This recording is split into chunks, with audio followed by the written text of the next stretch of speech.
আপনাদের স্বাগত জানাই। আমি আমার আলোচনা শুরুবার জন্যে বাংলাদেশের রাজনৈতিক পরিস্থিতি ক্রমশই ঘোলাটে হয়ে উঠতে শুরু করেছে। রাজনৈতিক দলগুলোর মধ্যে দূরত্ব বাড়তে শুরু করেছে। সংস্কার এবং নির্বাচন নিয়ে নানা রকমের আলোচনা, তর্ক বিতর্ক চলছে। এক সময়ের মিত্ররা এখন প্রতিপক্ষ হিসেবে দাঁড়িয়ে যাচ্ছে।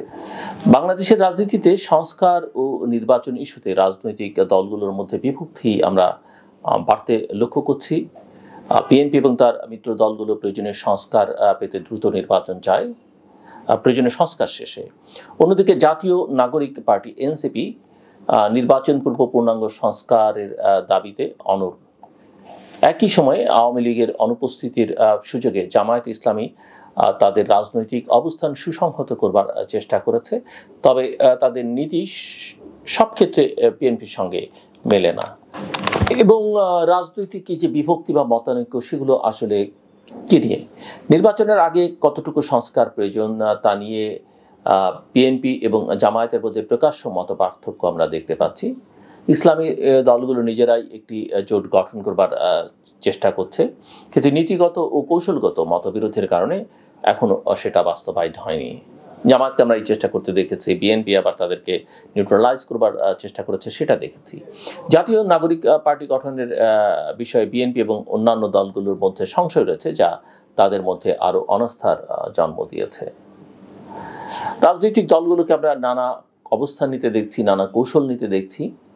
জাতীয় নির্বাচন যত এগিয়ে আসছে, যদিও তারিখ এখনো নির্ধারিত হয়নি, এবং প্রফেসর মোহাম্মদ ইউনূস জাতিসংঘের মহাসচিবের সঙ্গে আলোচনা করবার সময় বলেছিলেন যে প্যাকেজ যদি ছোট হয় সংস্কারের, তাহলে ডিসেম্বরের মধ্যে নির্বাচন হবে। প্যাকেজ যদি বড় হয়, তাহলে জুনে গিয়ে নির্বাচন হবে। অর্থাৎ মার্চ থেকে তারা আবার জুনে গেছেন, এবং এটা নির্ভর করবে রাজনৈতিক দলগুলো কী চায়, এটি হচ্ছে তার বক্তব্য। সো আমরা যেটা দেখছি যে জাতীয় নির্বাচন যত এগিয়ে আসতে শুরু করেছে বা সময় যত গড়াচ্ছে, রাজনৈতিক দলগুলোর মধ্যে বিরোধ তত প্রকট হচ্ছে। বাংলাদেশ জাতীয়তাবাদী দল বিএনপি এবং ছাত্র সংগঠনগুলোর মধ্যে প্রতিদ্বন্দ্বিতা তৈরি হচ্ছে। বিএনপির সঙ্গে জামাত এবং ছাত্র দলের সঙ্গে ছাত্র শিবির, এইভাবে এক ধরনের প্রতিদ্বন্দ্বিতা আমরা দেখছি, যা তাদের রাজনৈতিক কৌশলে প্রভাব ফেলতে পারে। ইসলামী দলগুলো বিএনপি এবং এনসিপির সঙ্গে আলোচনা চালিয়ে গেলেও পারস্পরিক অবিশ্বাসের কারণে একক জোট গঠন হয়নি। তবে বিএনপি এবার একক জোট করবে এরকম কিছু মনে হচ্ছে না, বরং এক ধরনের আন্ডারস্ট্যান্ডিং বিভিন্ন রাজনৈতিক দলের সঙ্গে থাকবে, যারা তাদের দীর্ঘদিন আলাই ছিল। বিশেষ করে এই অঙ্গীকার তাদের রয়েছে যে তারা ক্ষমতায় গেলে শেখ হাসিনার আমলে আন্দোলন সংগ্রামে যারা ছিল তাদের নিয়ে তারা একটা জাতীয় সরকার গঠন করবে। যদিও বাংলাদেশ জাতীয়তাবাদী দল বিএনপির একাংশ মনে করছে যে কিছু দল নির্বাচনের বিলম্ব ঘটাতে ইচ্ছাকৃতভাবে সংস্কারের ইস্যু তুলছে। অন্যদিকে জামায়াত ইসলামীও অভিযোগ করেছে যে বিএনপির একটি অংশ দ্রুত নির্বাচন আয়োজন করতে চাইছে, যা জামায়াতের স্বার্থের পরিপন্থী। অবশ্য জামায়াতের স্বার্থ দেখা বিএনপির কাজ কিনা বা বিএনপির স্বার্থ দেখা জামায়াতের কাজ কিনা, সেটা নিয়ে আলোচনা হতে পারে। অন্তর্বর্তীকালীন সরকারের ভূমিকা কি এইসব ক্ষেত্রে খানিকটা ইঙ্গিত আমি দেওয়ার চেষ্টা করেছি, এবং এখানে সংকটটা কি। বিএনপি এবং তাদের মিত্ররা মনে করছে যে পূর্ণাঙ্গ সংস্কারের দায়িত্ব নির্বাচিত সরকারের হাতে থাকা উচিত, তবে নির্বাচনের জন্য প্রয়োজনীয় কিছু সংস্কার তারা সমর্থন করছে। জামায়াত ইসলামী পূর্বের অবস্থান থেকে সরে গিয়ে এখন নির্বাচনের আগে প্রয়োজনীয় সংস্কারের পক্ষে অবস্থান নিয়েছে। এনসিপি, নবগঠিত এনসিপি এবং কিছু ছোট দল সম্পূর্ণ সংস্কার ছাড়া নির্বাচনে যেতে নারাজ। তারা আসলে দল গোছাবার জন্য সময় চাইছে, এটা মোটামুটিভাবে স্পষ্ট। অন্তর্বর্তী সরকার বা প্রফেসর মোহাম্মদ ইউনূসের সরকারের উপরে রাজনৈতিক দলগুলোর চাপ বাড়ছে আমরা লক্ষ্য করছি। নির্বাচনের রোড ম্যাপ এবং আওয়ামী লীগের অংশগ্রহণ নিয়ে অনিশ্চয়তা বিরাজ করছে। তবে এগুলো যদি না করা যায়, তাহলে সংকট যে আরও বাড়বে সেটা কিন্তু মোটামুটি নিশ্চিত করে বলা যায়। যে নতুন রাজনৈতিক শক্তির উত্থান হচ্ছে, এটা অনেকে ছাত্র শক্তির উত্থান বলে, আমি ঠিক সেভাবে বলি না। ছাত্ররা তাদের ক্লাসরুমে আছে, কিছু ছাত্র, কতিপয় ছাত্র, কয়েকজন ছাত্র, তারা নতুন রাজনৈতিক দল করবার উদ্যোগ দিয়েছেন। যখন তারা একটি রাজনৈতিক দল করেন, তাদেরকে আসলে রাজনৈতিক নেতা বা রাজনৈতিক দল হিসেবে বিবেচনা করতে হবে। তারা সারা দেশের ছাত্রদের প্রতিনিধিত্ব করেন, এটা বলা যাবে না। সো জাতীয় নাগরিক পার্টির উত্থান নতুন রাজনৈতিক চ্যালেঞ্জ সৃষ্টি করেছে বলে কেউ কেউ মনে করছেন। আমার কাছে সেরকম মনে হয় না, যদি না তারা অন্য কোনো কিছুর অংশ হয়ে যান, অর্থাৎ এই যে নির্বাচনকে বিলম্বিত করা বা কারো ভাষায় ষড়যন্ত্র, এগুলোর অংশ না হন, তাহলে এটা কারোর জন্য কোনো চ্যালেঞ্জ আমি মনে করি না, বিশেষ করে বড়দলগুলোর জন্য তো নয়। বিএনপি এবং অন্যান্য দল এনসিপিকে তাদের প্রতিদ্বন্দ্বী হিসেবে দেখছে, আবার দেখছে না। কেউ কেউ হয়তো মনে করছেন, কিন্তু সামগ্রিকভাবে তারা এটা মনে করছে, এটা আমার কাছে মনে হয় না। জামায়াত ইসলামীও ছাত্রদের নতুন দল গঠনে গোপন সমর্থন দিচ্ছে বলে অভিযোগ উঠেছে, এবং এই অভিযোগটা একেবারে যে উড়িয়ে দেবার মতো সেটা অনেকেই মনে করছেন না। সো ভবিষ্যতের রাজনৈতিক চিত্রটা কি দাঁড়াতে পারে? আগামী নির্বাচনকে ঘিরে রাজনৈতিক দলগুলোর মধ্যে মতপার্থক্য আরও বাড়বে বলে মনে করা হচ্ছে। বিএনপি সরকারকে চাপে রাখলেও সরাসরি সরকার পতনের আন্দোলনে যাবেন। আবার বিএনপির অভ্যন্তরীণ বিরোধও কিন্তু চাঙ্গা হয়ে উঠতে পারে। যদিও বিএনপির একটা বড় সুবিধা হচ্ছে যে বিএনপির মূল নেতৃত্ব এখন পর্যন্ত সলিড, সেখানে কোনো চ্যালেঞ্জ নেই, এবং সে কারণেই আওয়ামী আমলে 15, 16, 17 বছরে বিএনপিকে ভাঙবার অনেক চেষ্টা করা সত্ত্বেও, বা বিএনপি থেকে লোক ভাগিয়ে অন্য জায়গায় নিয়ে যাওয়ার জন্য বা কিংস পার্টি তৈরি করবার চেষ্টা করলেও বিগত সরকার বা বিভিন্ন সংস্থা সফল হয়নি। জামায়াত এবং ইসলামী দলগুলো ঐক্য গঠনের চেষ্টা চালাবে, সেটা অবশ্য জামায়াত তার নেতৃত্বেই চেষ্টা করবে। তবে তাদের মধ্যে মতানৈক্য থাকবে, এবং এই মতানৈক্য কিন্তু দীর্ঘকাল ধরেই তাদের মধ্যে আছে। জাতীয় নাগরিক পার্টি এবং ছাত্র আন্দোলনের ভবিষ্যৎ নির্ভর করবে তাদের সাংগঠনিক কার্যকারিতা এবং কৌশলের উপর।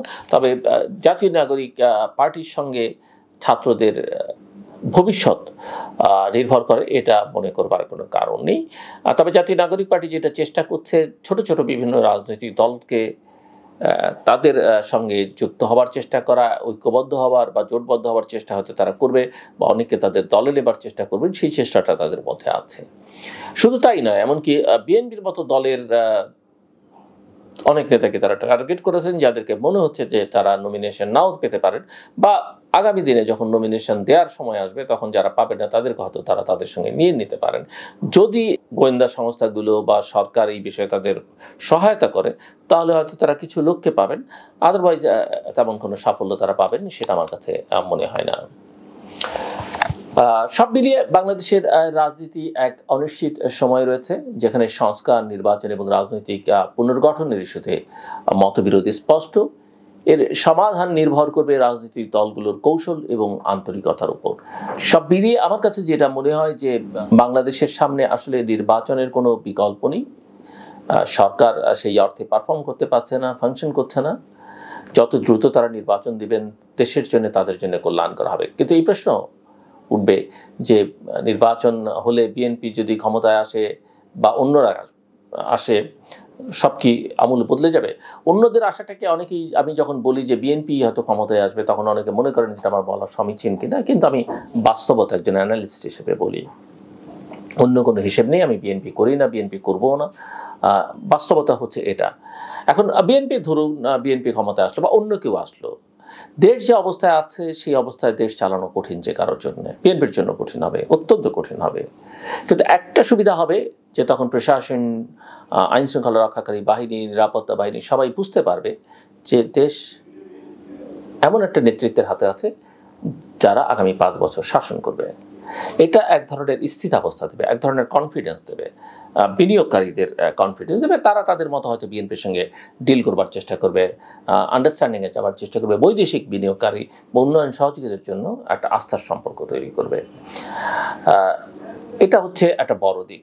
এখন বিএনপি যদি না পারে, বা অন্যান্য রাজনৈতিক দল যারা ক্ষমতায় আসবেন তারা যদি না পারেন, সেটা তাদের ব্যর্থতা। তাদের এখন থেকে আসলে হোমওয়ার্ক করা উচিত যে কিভাবে ক্ষমতায় যদি যান তাহলে কিভাবে দেশ পরিচালনা করবেন, কে কোন মন্ত্রণালয় চালাবেন, কাদেরকে তারা নমিনেশন দিবেন, এই কাজগুলো তাদের এখন থেকেই করা উচিত আমি মনে করি। এবং নির্বাচনের জন্য সরকার, বর্তমান সরকার নির্বাচনের জন্য যেটুকু সংস্কার করা দরকার, একটা অবাধ, সুষ্ঠু, গ্রহণযোগ্য, অংশগ্রহণমূলক নির্বাচন করবার জন্য যেটুকু সংস্কার করা দরকার, সেটুকু সংস্কার করে অন্যান্য সংস্কারের বিষয়ে রাজনৈতিক দলগুলোর মধ্যে যদি একটা ঐকমত্য প্রতিষ্ঠা তারা করে দিয়ে যেতে পারেন, আমি মনে করি তাদেরকে 100-এ লেটার মার্কস দেওয়া যাবে। ইতিমধ্যেই মানুষ অনেক ত্যক্ত বিরক্ত, তারপরও মানুষ সেটা যদি দ্রুততার সঙ্গে করেন ভালো হবে। আর না করলে তাদের পরিণতি বিগত দিনে যারা একটু অপ্রীতিকর অবস্থার মধ্য দিয়ে বিদায় নিয়েছেন ক্ষমতা থেকে, তাদের চেয়ে ভালো হবে বা তুলনামূলক বিচার ভালো হবে, সেটা আমার কাছে মনে হয় না। আমার কথা শুনবার জন্য আপনাদের অসংখ্য ধন্যবাদ। আপনাদের সবার জন্য শুভকামনা।